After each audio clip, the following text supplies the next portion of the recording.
because it's key that everybody knows this. This is 1981. The two giant red balls are population weighted, so that's obviously China and India.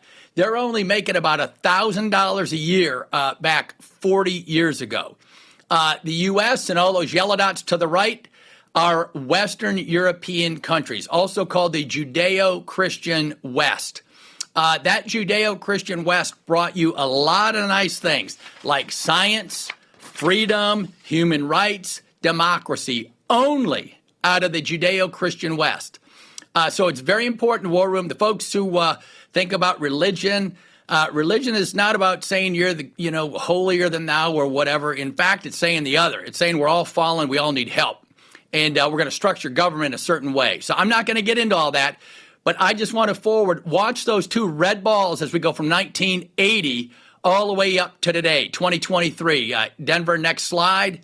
There you go. China and India went from 1,000 up to about 16,000 to 25,000 for China. They are growing very fast. So this is the context that you'll never hear on any other program, right? This is why President Trump is doing what he's doing. I'm going to go over how China got there, what the U.S. is doing that's slowing us down. I think you all know. You all watch this show. You're all highly educated. But again, the probability of all those yellow balls, according to Bradford DeLong of Berkeley, so I doubt he's a Presbyterian, right? So I'm giving you real data here over the long run Western trajectory. The probability of those yellow balls randomly being the richest countries in the world is 1 in 10,000, according to Berkeley. And this is, everybody I'm giving you is the Nobel laureate winning economic growth folks for the whole show. All right, so now let's go into the more standard economics of today. Denver, the next chart. Here, I'm just covering this in 2 seconds, but here's the money supply. Fred, when you see Fred up there, that's Federal Reserve data. So you see anything that looks a little peculiar on that graph, there's M1 or M2 over the last 30 years. And all of a sudden, there's a catastrophic blow up, right? All from the 07-08 bailouts. The Fed takes an activist role.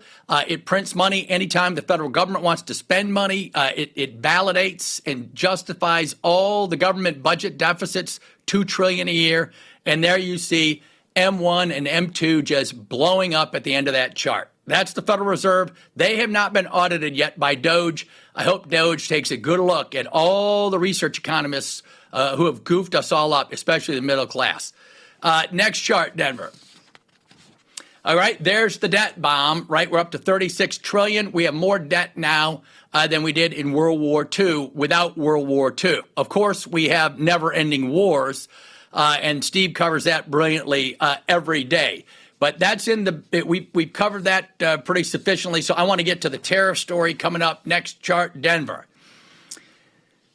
Here's the untold story on the mainstream media, and here's what President Trump is trying to correct, and I'm all with him on this. The graph on the left is the U.S. trade deficit, goods only, and of course it's blowing up over time. It's getting bigger and bigger and bigger as you look at that chart, right? That's the size of the deficit. Right? So we are not producing and exporting. We're importing consumer goods and spending on consumer goods. The rest of the world is making stuff. And traditionally in economics, you say, okay, that's fine. We're consuming stuff and that makes us happy. But it turns out that innovation and research and development and capital equipment and all of those things necessary for a successful economy are very correlated with manufacturing. And when you have deficits of that size ongoing, and that's where Lighthizer is very good. Make sure you go watch the Tucker interview with Robert Lighthizer. He is brilliant, does a great job, I think just a few days ago. Go see that. Now, look at that on the same chart there. Look on the right chart, and you'll see something very peculiar when Trump comes in on the right side, the pink side. You have huge deficits continuing. You can't turn it around in a year.